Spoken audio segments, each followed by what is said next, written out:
to take you back to that. In September of 2021, his original charge was unlawful sexual activity with a minor. He was having a relationship with an underage female, and the situation that he had developed was he had worked out a deal where he was going to pay to purchase a car for her friend so that she would be able to come to his residence. He lives on the beach side in Indian River Shores jurisdiction, and that vehicle was part of the deal. So he was essentially paying this underage girl for sex. This is the original, the plea form, and so you'll see that it started out in August of 21. In September, we had the arrest warrant, and of course he refused to speak with us.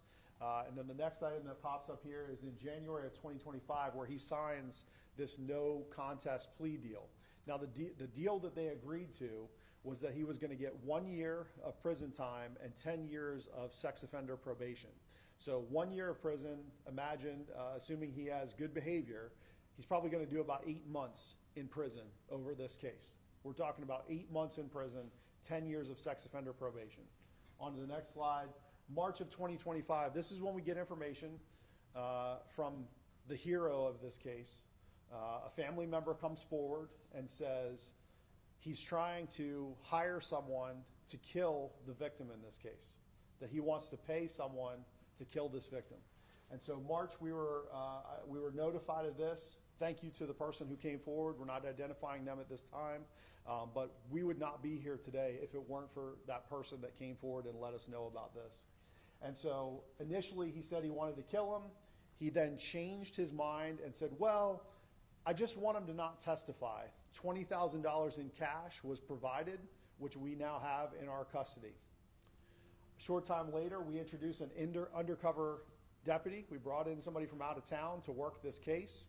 And in May of 2025, he met with our undercover deputy. He provides another $20,000 to our deputy, which again, we have that money. We're going to seize that money. That's going to be part of this case. It's also going to be ours at the end of this. And ultimately, he says, well, if the victim says that she's not going to, or she doesn't want to comply and not testify in the case, then I'll give you another $50,000 to kill her. That's what he says he's going to do. So we'll play the next slide. This is the cash that was provided to our undercover, $20,000. When we conducted a search warrant on his residence last night, he had a variety of bank envelopes where he's been pulling out this money, preparing for this, and money was seen inside the safe that he told he was prepared to pay to have this person killed. Yesterday, while we're on surveillance, we know this is going on. We've got the victim protected, safe, away. We know what's happening there. Andy Mustapik is seen twice going to the North Sebastian River, right there on the county line, A1A, tossing electronics into the river. The St. Lucie County dive team came up and ultimately were able to recover a laptop and hard drives that were tossed in the river yesterday. While we were on surveillance, they were able to recover those items. And then yesterday evening, that's the video there of him tossing those items. You'll receive a copy of that. Our folks were able to take that, showing him throwing those items off the bridge. You can go to the next one. When we went to his house last night on the search warrant, we actually recovered the rest of the laptop and some other electronic items that he was trying to get rid of. So we're able to show that the items we recovered from the river are consistent with the items that were from his home. Next slide. This is a video, and you're going to see this. This is going to play in here. Hopefully the audio sounds good, but you're going to see him talking to our undercover detective about the murder. So if you can play this. You have to turn up the audio on it. Right? Yes. I mean, if you're saying 20 and another 25, just take 25 and 25, you total 70. Right? It'd be cheaper, just fucking go. Play it one more time for him. Easier. Would be cheaper, just fucking go. Okay. Right? Yes. I mean, if you're saying 20 and another 25, just take 25 and 25, you total 70. Right? It'd be cheaper, just fucking go. You guys will have The original of this, obviously we've not edited it for language. For those of you, if you were live, I'm sorry about the language in that. But I will tell you that, he's saying in there, it'd be cheaper to just kill her. That's the language, that's what he's saying in that video. And so this guy is an absolute animal. He's, over 8 months that he's gonna spend in prison, he's willing to have somebody bumped off. He's willing to spend $100,000 to take somebody that he doesn't even know and do this. Huge shout out to our entire team that's been working relentlessly to make this case happen, to protect our victim, and to bring justice in this case. Again, he's in on a $7 million bond. His bond on the original charge is revoked. Our team did an amazing job. Detective Farinacci is here with me in case we have any questions I can't answer. But they did amazing. Also, a huge thank you to St. Lucie Dive Team for assembling yesterday so quickly and recovering those items. We also want to thank our partners at the Palm Beach County Sheriff's Office for helping us out with this case. They were a big part of this as well. With that, I'll take questions. Where's he from? He's from here, from Indian River County. Indian River County. Yep, he lives on our beach side. Did he buy a car for the victim or for the victim's friend? For the victim's friend, and that was part of the deal. The victim was underage, and he was saying, you're going to drive her here for our relations, for these things to happen. And that was part of the original deal back in 2021. And so the victim's friend is not part of the murder for hire plot, the additional charges. It was all about the victim. He really wanted her to not testify. His plan was to withdraw the plea deal, to pull out of the plea deal, and then if the victim is no longer here, he would essentially get sentenced to nothing. Our belief is that he really was bent up about the sex offender probation, and that's what he wanted to get out of, the 10 years of sex offender probation. How old was the victim?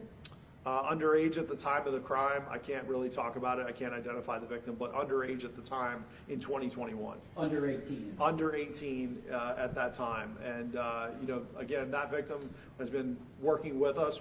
I let them know today about what's happened in this case. And obviously they're in a safe place.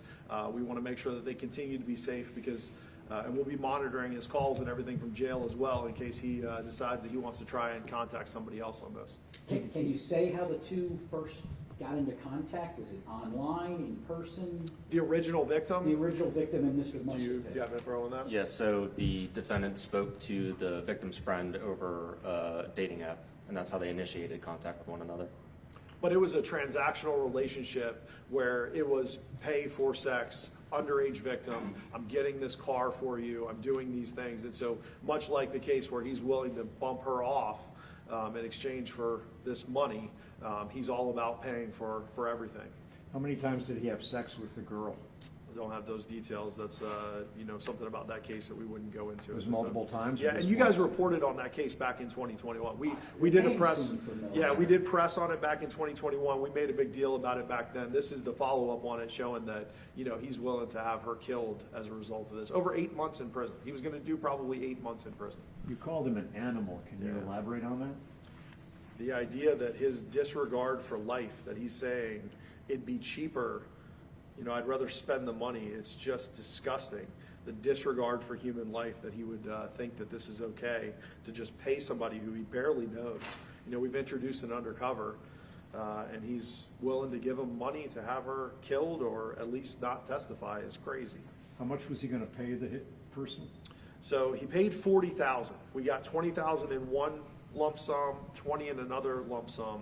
His goal was for her to not testify, but he was willing to pay $50 on top of that to have her killed if need be. He was willing to pay $90,000. At least, if not more. It was a conversation that he was ready to have.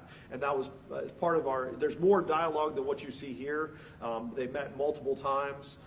We've been working with the state attorney's office on this case for some time, and it's an ongoing investigation. We pushed it out today. That's something we talked about. We still haven't had a chance to look at the electronics yet. We're still looking at potentially other charges in this case. This is definitely one of those just horrendous ones that's unbelievable. Do you know if there are other victims in this case? At this time, there's nothing that leads us to believe there's any other victims, but the fact that he's willing to make these phone calls and meet up with people he's never met, that he's willing to hand them $40,000 in cash with hopes that they're going to go away, it's just crazy. What does he do for a living? Do we know? I can tell you that he had a computer business in Vero at one point. I don't know, is he still doing computers? He does IT stuff. IT support. He's a computer guy. He definitely, that's why it's important for us to look at those items, the things that he was throwing in the river, and see what it is he was trying to get rid of. What kind of a car did he buy? I don't know the details on the car. Did he have sex with the girl multiple times or once? More than once. Are you providing more extra protective services for the victim at this time? We are working with the victim, and we will continue to provide them support as much as we possibly can from our team, and we will be keeping an eye on this situation. So he's in jail now on a $7 million bond. I saw on the screen sentencing June 6th. Is Correct. he now going to be sentenced on on So these charges? he will or- be sentenced on the original charge, the original plea deal that he signed off on, which will be that year plea deal, 10 years of sex offender probation, while he's locked up, because the bond was revoked on that charge. Once that passes, then he will be in on the $7 million bond, and we will continue to work on this case with the state to prosecute this one. And what are the official charges he faces based on this? So it's case? 2 counts of solicitation of tampering with a witness, and he could potentially face more charges depending on what we get from the laptop, what our investigation continues to reveal, and what the state is interested in bringing. You might have just explained this, but the 2 counts, was that regarding the same person that he was attempting to? Correct, yes, 2 counts. And was that video, was that shot at his Indian River Shores area home? That one was at the Yes. house. We have other video. We met with him multiple times. So that's the one we're releasing right now. We're going to give you that short snippet in the press packet, and we may release other video in the future. We'll see. Did someone ask, does he work? What does he do for a living? Yeah, he's IT. He has an IT business. He owns a company? He definitely at one point had one. I don't know if he still has a company, but I do know that he did have an IT company in Indian River. One thing, sir, the hitman that he was speaking with, was that an undercover deputy or Yes, was it sir. somebody else? Yeah, undercover that was working with our agency. Thank you guys for coming up. We appreciate the coverage on this. And again, just a great shout out to our partners and everybody who's involved in this case. Thank you. Thanks. Could we get your name? It's Detective Farnacci. How do you spell that? Get it to you. Most people butcher it. All right. Thank you. Okay, sir. You guys have worked on it. Yeah, we did stuff on this the INA. first time. Yeah, absolutely. Yeah. And A CCI. Dylan, DY, LAM. Yes, sir.